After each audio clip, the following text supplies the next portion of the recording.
50, 45. There goes Davis. Oh, my God. Davis is going to run it all the way back. Auburn's going to win the football game. Auburn's going to win the football game. He ran the missed field goal back. He ran it back 109 yards. They're not going to keep him off the field tonight. Holy cow. Oh, my God. Auburn wins. Auburn has won the Iron Bowl. Auburn has won the Iron Bowl in the most unbelievable fashion you will ever see. Oh, happy Easter, everyone, and welcome into a brand new edition of the Dream Wager, episode 648. Today is Sunday, April the 5th, 2026. Happy Easter, Passover, whatever you guys celebrate out there. Hope you guys got to spend it with your loved ones. Got a three-man pod today. Boys, how we doing today? How was your Easter? We doing great, not the let's just say prettiest day out there. Usually Easters tend to be pretty good, but early Easter in the beginning of April, so what could you expect from it? But so far, great day. Hope you guys day's been great so far, and the listeners out there, I hope y'all enjoying your Easter weekend. Yeah, brother. Every April 5th, it's gonna be a birthday, because it doesn't matter. It just happens that happy Easter falls on today. My Uncle Phil, I got my own Uncle Phil. Nice. Dylan, you know my Uncle Phil. Yeah, I know Uncle Phil. Shout out Uncle Phil, man. It's like Uncle Phil. J. Cole hit that up, but it's like Will Smith back in the day, Fresh Prince. You know what I'm saying? So a momentous occasion with Easter and the birthday falling on the same day. Oh, well, Mazel. Happy birthday, Uncle Phil. To your point, April showers. We've actually had some nice days here to start the month, but I do have a feeling it will be a lot of showers. It rained by you boys? Yeah, it poured. Yeah, it poured for like a little bit. Not gonna lie, I got caught up in that. It looked like a belt system, and it hit the whole coastline. Yep, we got some of it. So it's been nice, though, relative for today. It has been really nice to start off the month. So that is a positive. I want to start, boys, by congratulations to Bruins. I mean, everyone was on the Cox, and unfortunately, sorry, Dawn, she left. And, classy in defeat. She did say they got cooked from start to finish, and UCLA they were up 11 after the first quarter, and they truthfully never looked back. Opened up the second half on a 25-9 run. It was over from that point, and UCLA was the best team all season, 37-1. They capture it. Just the second Big Ten team for the women's side to win the national championship. So shout out the Big Ten and shout out UCLA. Congrats. Dude, yeah. Shout out. It's on Friday. My fault, Joe. No, you're good. It took place on Friday, right? The games for the women's as well? Yesterday and Thursday. And then today was the national championship. Yeah. So today and Friday, yeah. Mm-hmm. Yeah, the Final Four was Friday.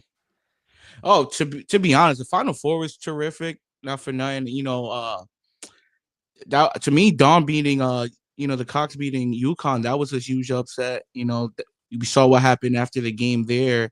That exchange. And not for nothing, what the Bruins was able to pull off, not just capturing their first national championship, in team history, but in a dominating fashion. Like Dylan said, after the first quarter, they never looked back. And, against competition who's been there and done that, Stanley, two-time champ. So give credit to the Bruins. Hopefully, this may be another, not dynasty, but maybe something brewing for the future, because we've seen women's usually comes down to 4 or 5 schools every year. UConn is always in the mix of it. What are there, 20, 25, 30 straight years in the tournament? I think 10 plus years, Sweet 16, something like that. So it's going to be interesting to see if they could pull it around once again next year and years to come, because we all know UCLA is a great school to be at. Yeah. And they could always be competitive now. Yeah, really good school. Joe, like he said, it is the first championship for UCLA's women. That is remarkable, given how historic the men's program is. Oh, 100%. John Woodson, Lou Alcindor. You know what I'm talking about? The real OGs know Lou Alcindor to be capped, Kareem Abdul-Jabbar. But Elvis, I love that. Something brewing for the Bruins. You know what I'm saying? Like, hey, maybe there's something to come. I did not know that women's had never won a national championship. Yeah. I'm telling you, NIL, for the better or the worse, is changing the game. Some of these schools, prominent schools that's not known for, a specific sport, Now, just because they got that money behind them, they could just turn around a program instantly. And just with the money. For the women's not getting one, I always recall UCLA to be good. Baseball and basketball, softball as well. Softball, yeah, always having those good historic programs. But yeah, it was a you kind of ignore the fact because of, like you said, the bad blood or whatever there was, because there was no kind of explanation between Don Stanley and Gino Auriemma from the round before, and you lose sight of how good they were performing, how good UCLA has been playing throughout the tournament. So yeah to them. And Lauren Betts, she does win MVP of the tournament. On the season, she was averaging 17 and 8. She kicked it up in the tournament. She averaged 21 and 9 throughout the tournament. She ended it with a double-double with 14 and 11 today. So she was the best player on the team and in all the tournaments. So congratulations to UCLA. First championship. It was crazy, but amazing season, 37-1. E, do you know who the one loss was in their record in this year? I'm gonna go with UConn. I'm gonna say USC. They lost. I wanted to see the day if I could get it, but I can't. They lost to Texas, the Longhorns, by 9. Season game? Yeah, definitely game. Early. Yeah. Definitely early on. Texas. Yeah. We should have seen that Texas, could have been good. Yeah, the Longhorns. They made a little push, right? Yeah. I thought Texas. Yeah, playing from the playing game. Yeah, they did make kind of a run. We always see that, though, in the men's where, they start in the playing game and then they get far to at least the Sweet 16 or the Elite 8. But let's go to the men's. I will start with you. The run comes to an end with your fighting in Nili. You got them to win the region at plus 310. They did not, in fact, get to the national championship. They lose by 9 to the Huskies, 62-71. Hey, it was a fun ride. I'll tell you that. You were riding with them all the way here, but fun ride, but it comes to an end on Saturday. Yeah, I think you just got to give credit to UConn and Dan Hurley at this point. Illinois, small favorite. They've been pretty good all tournament, all season long, to be honest. But I think the size got to them. UConn is just a slightly bigger team, and at the end of the day, you got out coached as well. I understand it was a 9-point win, but it was really never like, it felt like Illinois was never really threatening for the win. Second half and on, especially the last 10 minutes of the game. I never thought at one point, Illinois is about to hit a couple shots and go on a run and win this game. So give credit to UConn. They're going to have a tough matchup in the national championship game, but I think you got to give credit to one, the been there, done that with UConn, but also Dan Hurley, because he's done a hell of a job. Nobody thought he'll be back in the national championship game again. No. I didn't think that. What a remarkable job, Dan Hurley. And it's crazy because I was talking to Joe. The teams that went back-to-back for UConn, this team isn't as talented as them, but they play harder, it seems gritty. Like. They're gritty. Joe, that 1-1 matchup, I was thinking it's going to be one of the best games of the season. The winner of this might be it might be better than the national championship. It was never a game. No. I mean, the Wolverines... Boy, was we wrong. The Wolverines just blew them out. It was never a game, and it turned it over at half. So what you think of this one? Yeah, and also going back to the UConn, their just size was just a lot bigger. From Mullins, it was like 6'6", right? To Carabel, it was almost like 6'9", and then even Reed Jr., like they're got some size. So that's what could also give Michigan, I think, a little bit of problems because their front court's going to be long, and maybe they can get past it with how they could score, but it showed right there how good the front court could be, and the back court when they're playing together as a whole team. We saw that throughout the year. I thought that teams in their own conference, the Big Ten, how competitive that could be. You see Illinois making their push, but I'm looking at Michigan as a number 1 seed going into this matchup, and what they did against Arizona is saying a lot. Like we said it all year, Arizona is an absolute wagon. So for them to do that and kind of make quick work in them, and then even bat and high during it kind of makes me scared for UConn. It really does. Yeah, 100%. And I think it's reflected in the line. I mean, we'll get to it in a minute, but UConn 7.5-point dogs in the national championship. That's crazy, but I get it. After what they just did to arguably a top 5 team in Arizona, it wasn't close. you got to respect them. Speaking about the women's having only a few losses in their final 4 teams, Zona only had 2 for the whole season. Yeah, exactly. And look what they made it look like easy work. So we'll talk about the national championship in just a little, but yeah, that was over the weekend. I went 0-2. I was on Illinois and I was on Arizona, but Joe, I think you went 2-0, right? Yes, sir. Yep. I did have both Michigan and UConn. Of course. Shout out, Jolie. Somebody, as long as somebody gets out a winner, the show's doing good. That's all that matters. That's right. For the UFL though, we start on a great night, Friday night, laying the 2.5 with the Defenders. They blew out Columbus. It was close to early in the game, and then DC kind of just blew them out. Defense settled in. They blew them out 44-26. So we do get there with the 2.5. We also get there with the 2.5 with Orlando. The pick 6 at the end and the late touchdown clears it. They win by 10 at home. 2-0 for the Orlando Storm. I might be a fan. Not going to lie. Might be a fan. We'll see how the Birmingham Stallions do. But 2-0 going into game 3 Sunday, which is being played right now on NFL Network. Birmingham's up 14-9. I'm on the under 44.5. So looking good so far, knock on wood. We do have a game Tuesday. They're going to take the day off for the national championship. So we got a game on Tuesday night on FS1. So I will be tuned in for that. But boys, did you catch anything for UFL? And if so, what was your record? I'll start you with you, Joe. Yeah, I mean, you saw the Kings and the Storm were close, and I think you see the levels too. You look at the differences between like how other teams can score points, like you said, the Defenders, DC Defenders. You look at the Renegades out there, like these teams can score a lot of points. So you can see some mismatches throughout the season, but points are still going to be at a premium. I think there's money to be made as you were looking for the unders currently tonight. I think going forward, you could probably look to them as well. How about you, E? Did you catch anything? Did you make some friendly wagers? What was your weekend like? Oh, yeah. I took the Defenders on Friday night. On Saturday, I ended up staying away from the Kings and Storms just because I haven't really been able to catch them yet. So, and I didn't have the time to watch them Saturday. So, would have been a perfect time to watch them, get eyes on both teams. But on the Stallions today, and then on Tuesday, you already know I'm going with the St. Louis Battlehawks on the road. Don't get me wrong, Renegades showing a little something, but I still think St. Louis is the team to beat. All right, well, we'll get to that Tuesday game a little later. What was the line for the Stallions? You laid it?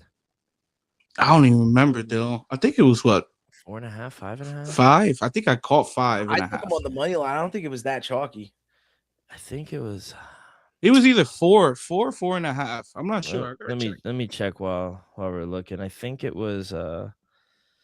Last time I checked, I thought it was 5. No, it was 7.5. I think it closed at. Yeah. Yeah, I wouldn't have laid 7. 4.5, 5. Yes. 7 is That's crazy on the road. So at the end of the day, I understand they got the name changed, but we know those are the Roughnecks. Yeah. If I'm gonna lay it on the road, it's gonna be against the Gamblers, Roughnecks. Houston Roughnecks. But that's your team. But you're also a fan of money. No. Yeah. First season. Roughnecks was all right. They were a decent team. Back to back, what? Did they won 3 combined games in the last 2 seasons? Yeah, they were terrible last 2 seasons. I got to hop off. Yeah, exactly. Yeah. Exactly. What was I going to say? You're pro-capitalist, though, right, Elvis? Of course. Joe? Oh, yeah, absolutely. What? Okay, good. But I was saying Kenny Rogers, you got to know when to fold them and know when to fold them. Exactly. Now, folded them. I love the Roughnecks. They always have a place in my heart, but can't be a fan. You can't bet with your heart sometimes. Yeah, I'm a fan of one losing franchise. It's the Brooklyn Nets. I can't have 2. You can't have 2. Trust me. Can't me. have 2. And the Brooklyn Nets are going to turn it around eventually. Eventually.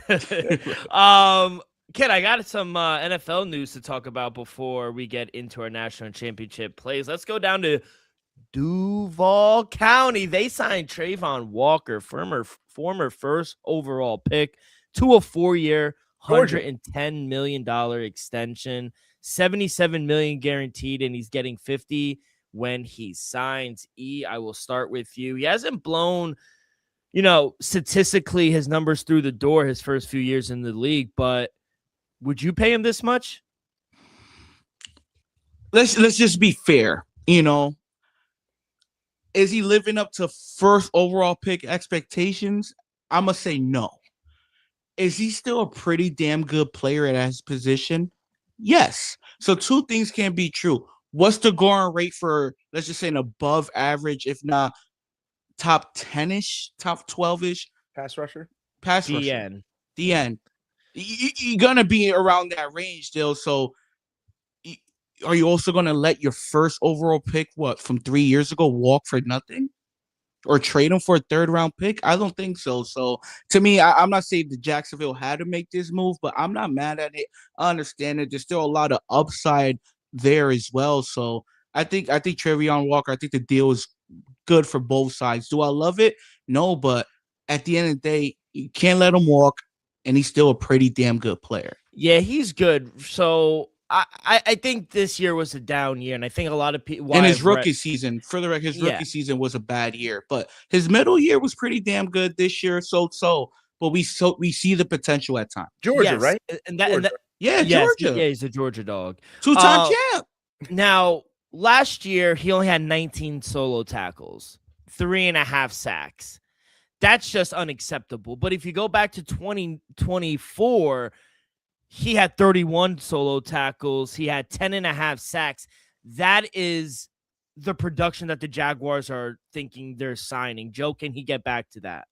That's what you hope, And did you hear something about Duval in Orlando? The Jacksonville Jaguars got to play. Well, they're playing in Fire Camp Stadium for this year because they're getting a new stadium. Mm-hmm. Is it a new stadium or just like renovations? Possibly renovations. I think renovations, yeah. Okay, yeah. But honestly, that's where I saw the Pop-Tart Bowl. Great stadium. Oh, great stadium over there in Orlando. Yeah.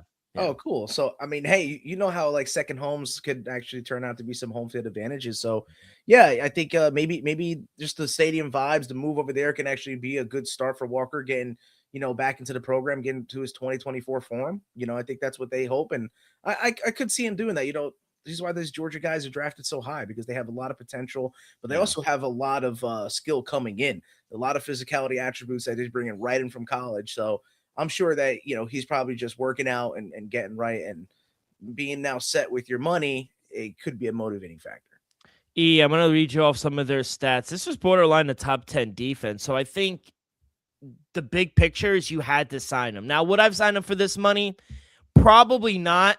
I think you're signing him based on market, unfortunately, and the market indicates that he's worth more than what he's shown us. But if he could give us 2014 Trayvon Walker, then I'm like, okay, we got a good player. But last year they were 11th in total defense.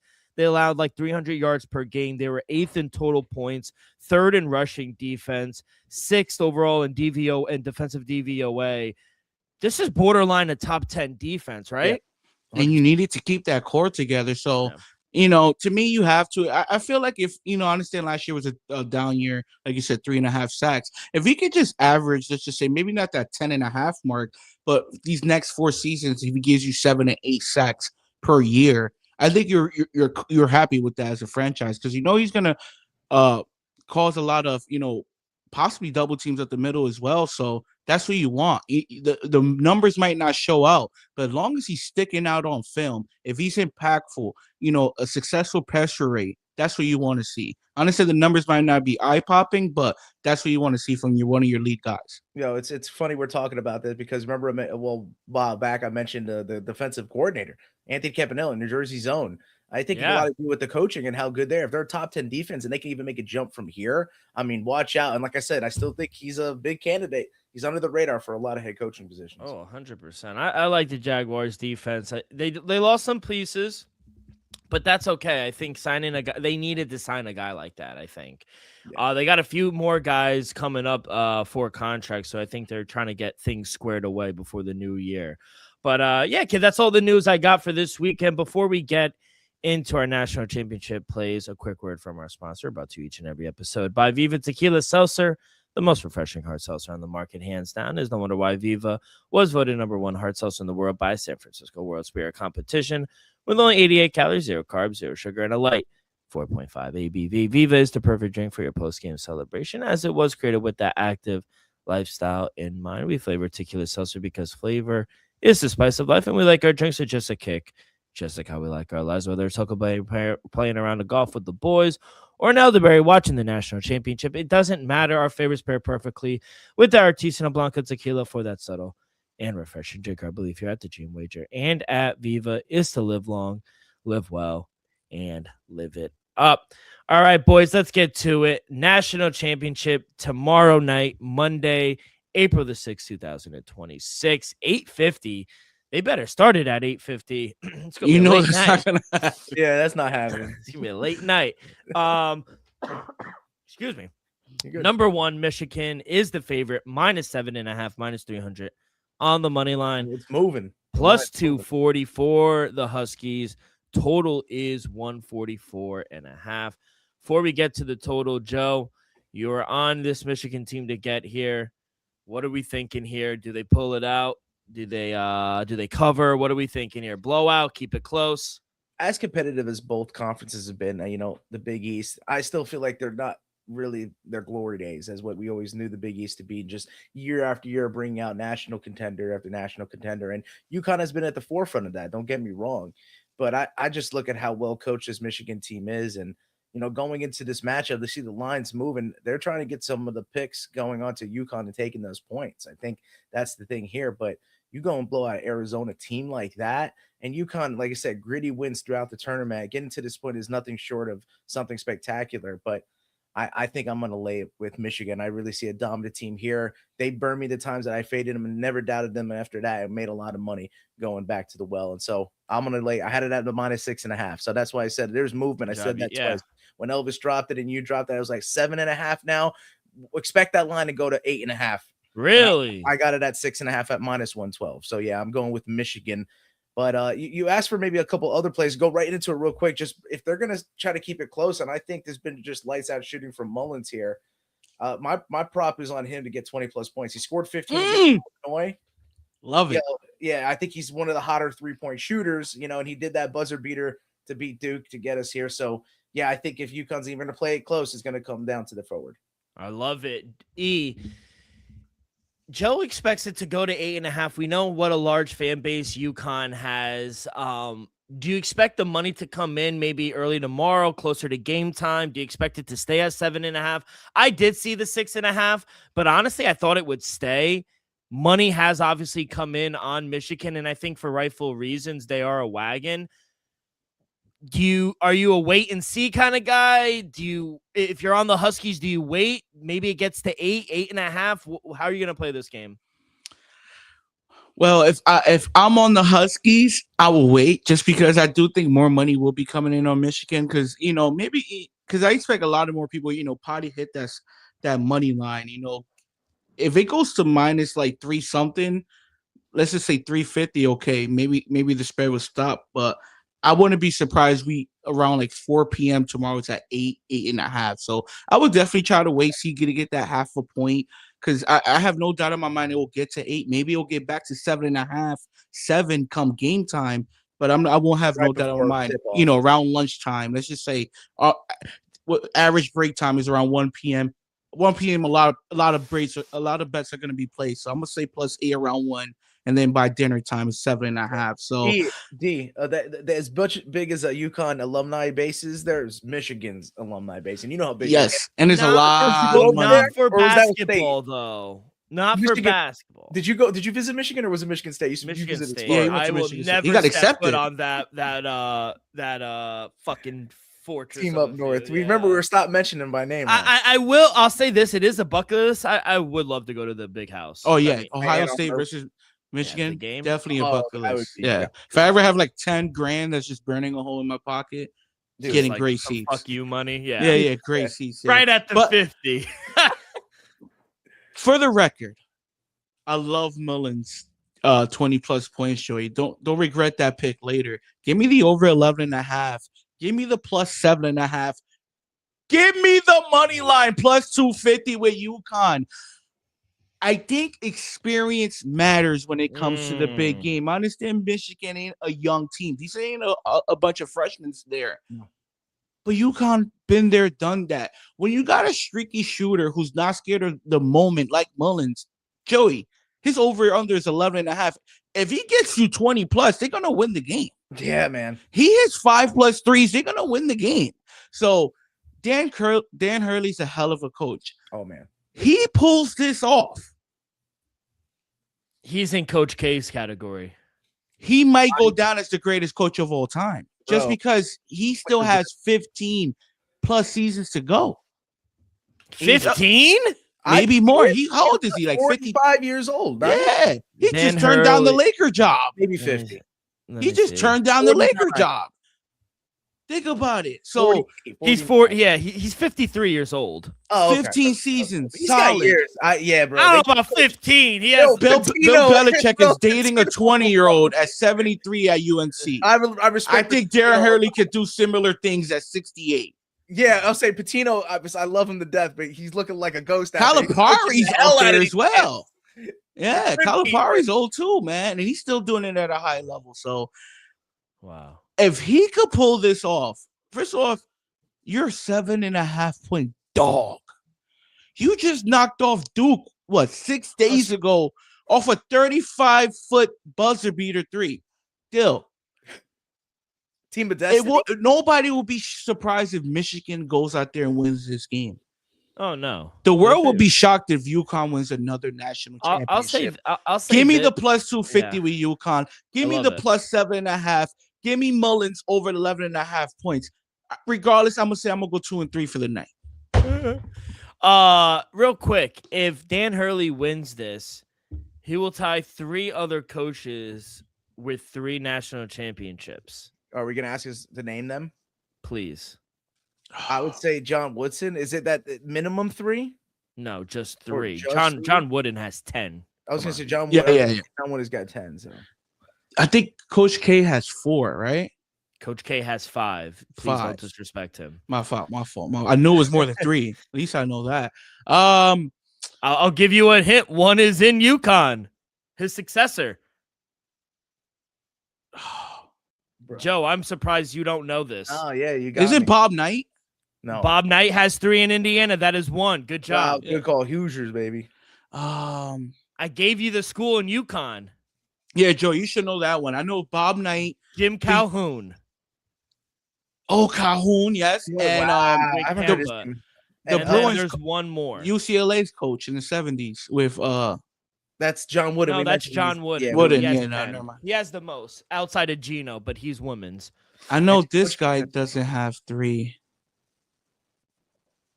I can't give you the school because Calipari only has Billy 1. Donovan. No, he has 1, 2. No, Florida. he went back to back with Florida. Florida. I got 2, so I thought there was 1 more in there. Oh, this dude. Who? Villanova. No, he has 3. So, wait, Jay Wright? No, but not Jay Wright. It's Roy Williams. Roy Williams. Wow, UNC. Crazy. That's so messed up, bro. That's my fault. I should have known that. I thought Roy only had 2. I had that too. I was like, why? I got distracted. I thought Roy only got 2 at UNC. 3 in UNC. 05, 09, and 17. I totally forgot about Roy Williams. That's my fault. I was gonna say that. That's fucked up. What was I gonna say? Real quick, how many? No, and Jay Wright only has 2, by the way. But yeah, what was I gonna say? So it's John Wooden 10, Mike Krzyzewski 5, and Adolph Rupp back in Kentucky in the 50s. He has 4. If Dan Hurley wins tomorrow night, he's entering the table. Now I don't know if he's gonna get a seat, but he's getting invited to the dinner. Yeah. No, he's getting a seat. Okay, so he's better than Roy Williams, you would say. Yeah. Nah, I can't put him ahead of. You can't put him ahead of Coach K. No. Coach K is 2. Coach K is 2. Nor Rupp. And people who put Bob Knight ahead of him, he's gonna have the same as Dan Hurley if Dan wins. And I would argue in a harder generation too. I'm gonna put Dan Hurley up there, man. When he's you're in the doing top 5. When you're doing, I'm gonna put. He's gotta win though. He has to. He has to win. Yeah, but when you're, to me, what Dan Hurley's doing during the NIL, you gotta put that in perspective. Yeah. Any team out there, any program could have let's just say a $50 million roster if they wanted to, because there's no cap. Well, that's a good point, because is it UConn's most of them homegrown talent, and Michigan has a lot of transfers. Yeah, that's what I'm saying. UConn, they got 3-4 year starters. Yeah, constantly. Yep. They're seeing a bunch. Even give credit to Michigan. There's a lot of few transfers there, but they're not a whole bunch of freshmen. No. I'm just looking up all like the major guys. Experience matters. Yeah, so Rick Pitino's 1-2, Bill Self's 1-2, Jay Wright's 1-2, Rizzo's only 1-1. Like Calipari only won one. Like all those great teams he had, all those great guards. That might be one of the first more overall picks runs of all time with UNLV. Jimmy Valvano. Yep. Yeah, believe, baby. Yeah. So, and these are the type of guys that we put on our Mount Rushmore. Dan Hurley has to be involved in the conversation. Yeah. As for my play, I agree with E. I think it's a wait, though. I'm going to trust you guys. Maybe it'll get to 8, but I do like the points here. I just think coaching matters. And, yes, Dusty May, good coach coming over from Florida Atlantic. But there are rumors out there this week that since the rise of Michigan and getting his team all the way to the national championship, he's a hell of a coach. He's doing kind of what Dan Hurley did last year, 2 years ago with the NBA. He's flirting with the NBA. I don't like that. I think that's a distraction. Do I think he's an NBA coach? Probably not. I just think, honestly, sometimes college coaches are better in college and NBA coaches are better in the NBA. So I feel like Michigan has been building this program for a minute, too. He may be inheriting a little bit, even though he's been here for a year plus. Remember with Juwan Howard before. Yeah. So, yeah, I think Michigan's a really good team. I think they have the size. I think they have the defense. But Dan Hurley's a fucking nut job, and he's going to get the boys ready. And, like, I just don't see them not being competitive. I really don't. I don't see them getting blown out. And if they do, it's like Joe, who's the guy who robbed 3 home runs yesterday from the Atlanta? Joe Adell. You just got to tip your hat and be like, you're the man. Yeah, you got it. You're not. And another reason why I agree with Dill, why I think it's not going to be a blowout, because did y'all hear the statement he said the other day in the press conference? I think it was yesterday. Hurley? Yeah. He was like, everybody in the Final Four gets watches. We're not going there to get watches. Mm-hmm. We're going there to hang a banner. That's what UConn does. We win championships. To me, different. It's different. Yeah. It's just a different mindset with Dan Hurley. Not just he said you got to lock in. He said you got to get your head, your eyes off the phone. And you got to lock in. We're not going there for no watches. The amount of national championships. Obviously, UCLA might be at the top, right? With the number. Oh yeah. How many is UConn? You said they've been there 9 times. UConn's up there because they on the women's side, don't they have like? Forget 13? about it, bro. During our lifetime, there was a 3-year stretch that they went undefeated. Am I wrong? All right. I think Gino has like 12, 11. So this is most national championships for Division I for basketball for men's. Number 1, UCLA with 11. Number 2, Kentucky with 8. Number 3, then Duke.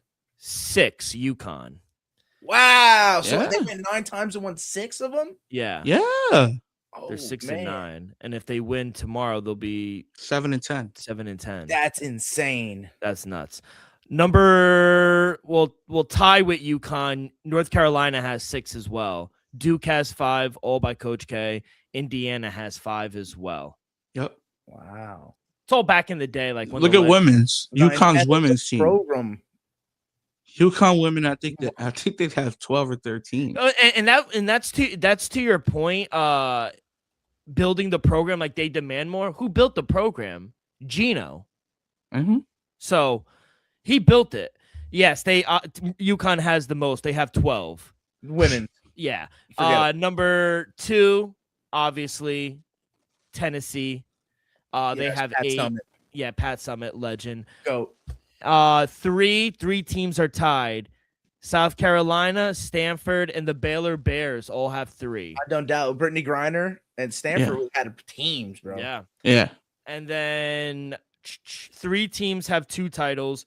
USC back in Southern California. That is oh my god, first name, but that's what's his name's sister. Who?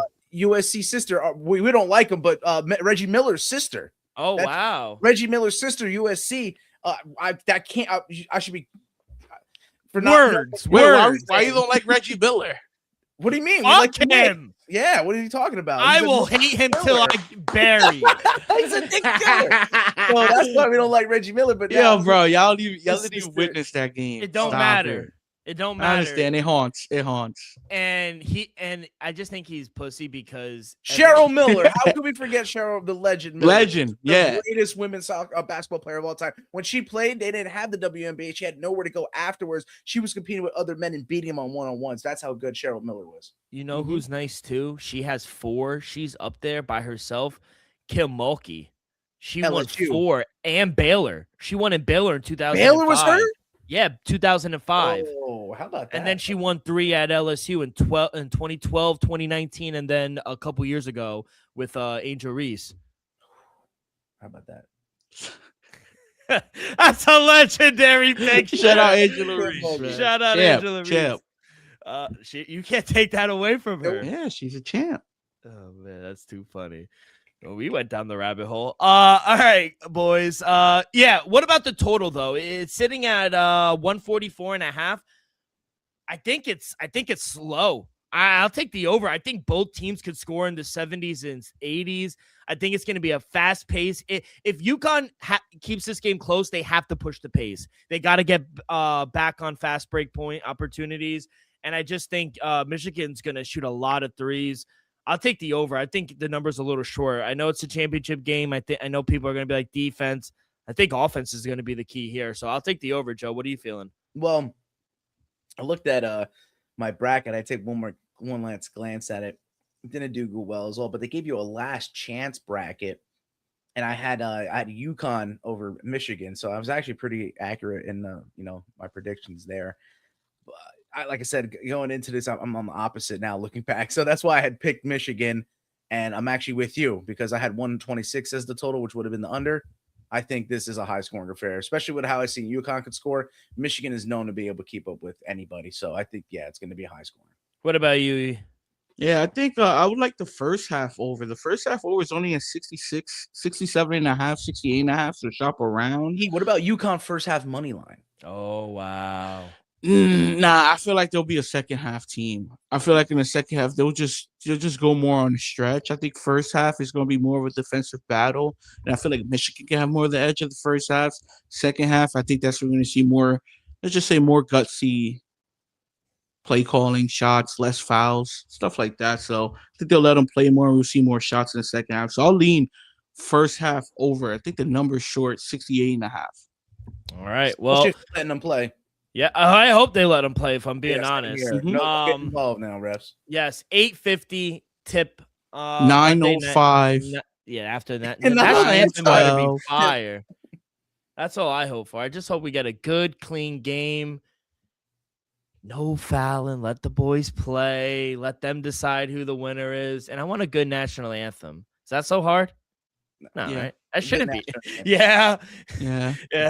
All right, boys. Before we get to UFL, new sponsor alert. We are presented by Kalshi. The Dream Wager is not presented by Kalshi. Make real money predicting sports. Kalshi is available in a ton of states, and once you trade $10, you get $10 back with our promo code ROCK with 2Ks24. That's promo code ROCK 2Ks24. I'll let you start it off here because UFL Tuesday, Houston Gamblers took the lead 19-14. We're in the fourth quarter. Oh my God. We might have to fade the Stallions moving forward. They're not the same team anymore. It up. No.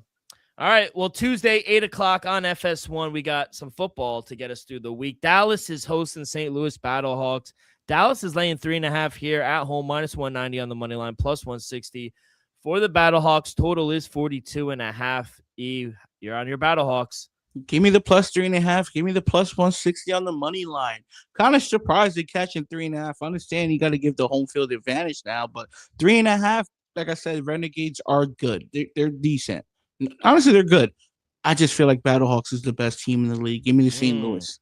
They definitely have the best defense. I'll say that. Them in DC, Yeah. they're loaded on defense.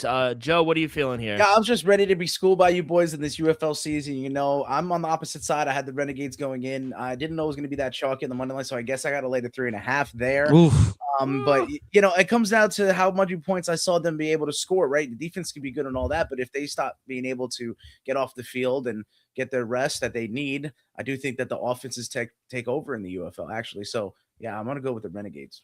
All right. Yeah, for me, I'm on the over 42.5. I do think we'll see some points here. I mean, Dallas, look what they showed last week. They put up 36 against Houston. And Austin Reed, he broke the UFL single season passing record. He threw for 376. He threw for 3 touchdowns. That connection he has with Tyler Vaughns is great. I think he had 7 catches for 144 yards as well. Now, obviously, I don't think he'll be able to replicate that against that defense in St. Louis, but I do think both teams will be able to put at least 20, 24 points up here. So no matter how good St. Louis's D is, they're going to have to put up points to run with the Renegades. I think both offenses are really good. I'll take the over 42. That's my play. Nice. Right down the middle. We got one pick for one side, one on the other. Somebody gave out a winner. That's all that matters. Someone is winning. That's all that matters. Boys, how we doing in the MLB? How was your weekend in the MLB? All right. I'm gonna be honest. Been off. Been a little off. You know, still early on, so your boy's not betting heavy, which is great, you know, financially. But you know, like I said, I'm gonna just ease into it. Not too many plays for tomorrow. I'm just touching a few games. I think I got four plays, I think. Joe, how was your weekend? Yeah, brother. Mets took 2 or 3. Yeah, Mets took 2 or 3. Happy with all that. We said we needed to get the series there. Yeah. You know, I've been trying to back your Red Sox there, but they I told you, wait till May. Yeah, we just got back home. Warm up a little bit. You saw that throw Roman Anthony made the other day? Like you said, that kid's a savant, bro. He's coming up. But over the weekend, I went 500. I've been throwing 500 on all my picks, man. Very interesting to see. But A's money line, Mets money line on Friday, Tigers money line on Saturday. But like I said, missed with the Red Sox and the under between the Brewers and the Royals. Still back in the Brewers heavy though. Yeah, for me today, I was on the Mets. They won outright. I was on Kodai Senga over 5.5 strikeouts. I was on Astros team total over 4.5. They scored 10. I was on the Guardians. I've been taking Guardians getting plus money in some certain spots. I'll take them. I won plus 110. Lost with the Braves. They were riding high, but you could tell Marte hit the walk-off, and we lose there 6-5. So I had a pretty good Sunday. Saturday, 3-4. Friday, 2-2. So yeah, a bang average here as well. But I have 1, 2, 3. I got about 4 plays as well. We'll go in order. I'll start with you, E. What's your first play? First play for Monday. 6-10 start. Kansas City Royals taking on the Cleveland Guardians. Shout out Michael Walker. Michael Walker on the mound versus Tanner Bigbie. I'm gonna take the Guardians at home. Give me Bigbie. Give me the minus 115 on the money line. Also lean the under. I think Michael Walker and Bigbie can kind of have a pretty good pitching day. Wouldn't be surprised if both go, 6 plus. So give me Guardians minus 115 on the money line. Kind of lean the under. Yeah, I'm on the same thing. I'm taking Cleveland here minus 115. Short number for Bybee here at home. Michael Walker pitched a great start in his first one. Bybee's okay. He did give up 4 in his first start. He's solid. He's like a good 3-4. I don't know about solid. He's okay. I mean, he's a better than us, major leaguer. But Michael Walker is definitely the better pitcher. I just worry about the offensively for Kansas City. They haven't been doing great offensively. So I do like the under as well with you, but I'm going to take the Guards here minus 115. Joe, what's your first play? I'm not getting involved until a little bit later. And man, I got to go against, like I said, the Brewers are hot. Wrong team to be coming into town, into Boston, having you guys play them. So taking the Brewers minus the 1.5 in the run line for full game, plus 141. I think the Red Sox need a little bit to get themselves together. Yeah, for me on that game, I'm going to take the over 8. Both teams have been scoring some runs. I don't trust the bullpen right now for Boston. I mean, just look at some of the recent scores: 9-2, 6-4, 5-2, 8-6. Milwaukee. All right. No, Milwaukee 8-2, 6-2, 8-5, 8-2. Both could score some runs, and I don't trust Brian Bello. I like Brian Bello, but he did not look good first start. Woodruff, he's given up some runs as well. I think we'll see some runs. So over 8 is my play for this. Fenway, Hitters Park. So. Exactly. Yeah. So, anything for your Boston Red Sox? If not, what's your second play? I stood away from the rest. Like I said, I probably won't touch the Red Sox till May. I'm gonna be honest. As a fan, I'm not gonna advise anybody to put money on them right now. Next game, 8:00 start. Seattle Mariners taking on the Texas Rangers. You got Logan Gilbert, well boy, Jacob DeGrom. Yeah, boy, Jacob DeGrom. Both teams kind of mid right now. I'll be honest. Both teams. Give me the Rangers at home. Give me DeGrom. I'm gonna take another shot at him. He burnt me game 1. Well, first start of the season. I'm gonna take another shot with him. Give me DeGrom with the Rangers, who lost 4 straight. Back at home now.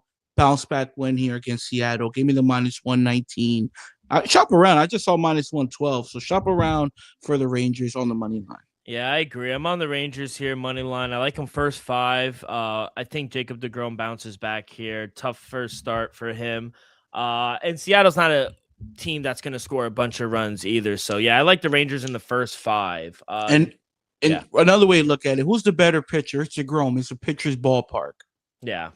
Logan Gilbert's a stud. But, yeah, both. Obviously, it's the future Hall of Famer in DeGrom. Yeah, Joe, what's your play? Anything in this one, or what's another? Go back to the 7:00 hour, and I just haven't seen this low of a line on a Dodgers team that could, beat any team in the league. And the Blue Jays do look like a shell of themselves making the World Series last year. So World Series matchup, I'm actually going to go with the Dodgers again on the money line, -136. Yeah, I like that, Joe. That was tempting. I'm not gonna lie, especially against Max Scherzer. Not for long, he had a pretty good first start, but they've lost 4 in a row. Blue Jays not scoring a ton of runs.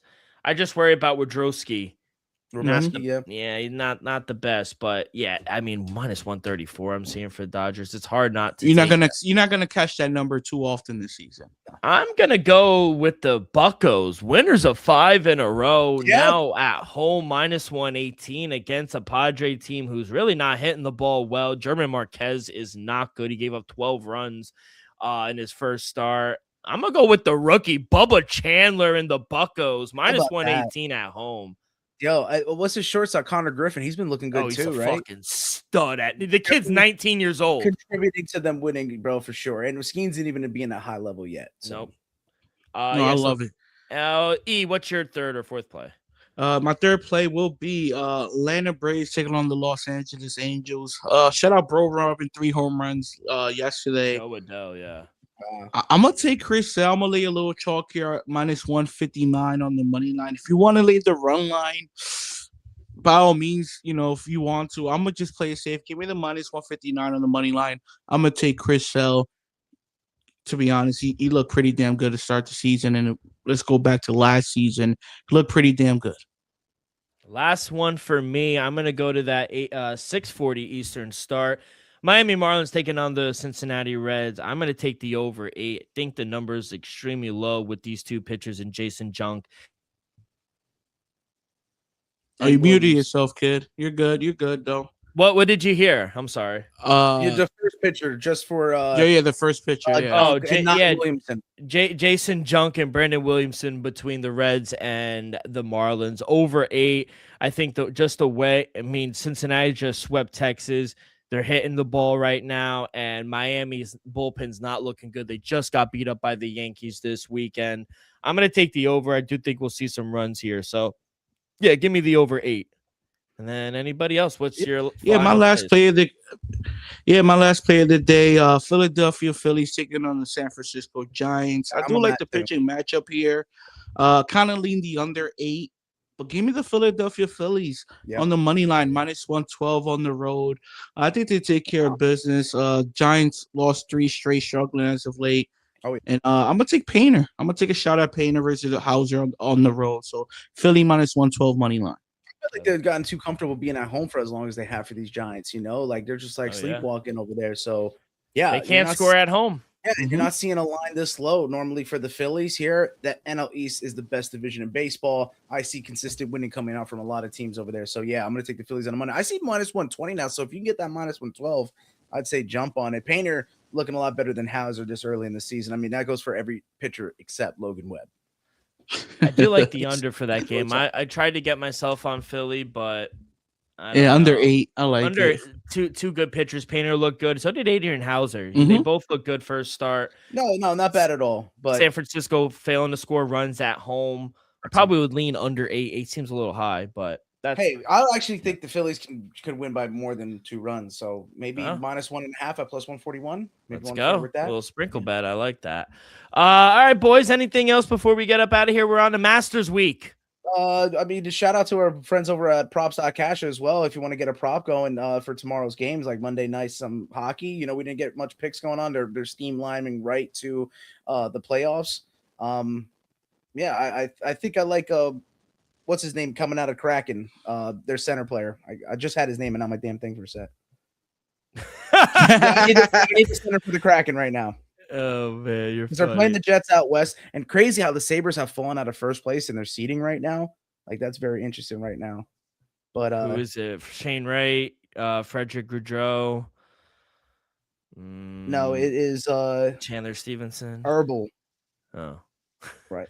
I don't know. You have no clue. But yeah, no, I would say over 1.5 shots on goal. You know, a nice little prop bet for him there. Nice. Maybe anytime goal scorer as well. You know, we can always get these props going. I had to over here and then I had a little reset, so just had to give it a little shine. Devils up 2-0 right now. I took Jack Hughes to score yesterday and he hit. So nice. Probably I'll take Scalabrini to score a goal tomorrow. Game? Yeah, at home against the Blackhawks. I mean, the guy has 106 points. He's 19 years old. He's the face of the league. This guy was in the Olympics. He was playing on the same line as Connor McDavid and the guy from another guy from the Oilers. That's our hockey talk. Fuck. It's late. It's late. We ate a lot.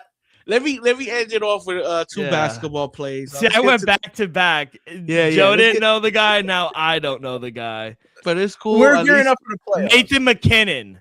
Thank you. Yeah, he had a good Stanley Cup as well. They fell short, but he had a good Stanley Cup.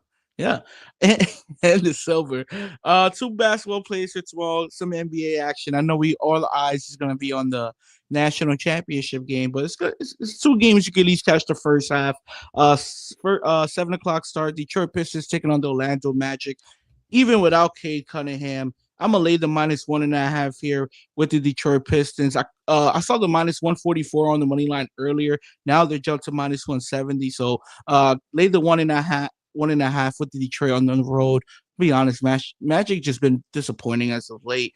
And then your New York Knicks taking on the Atlanta Hawks. Still, do you know your New York Knicks are struggling against winning teams?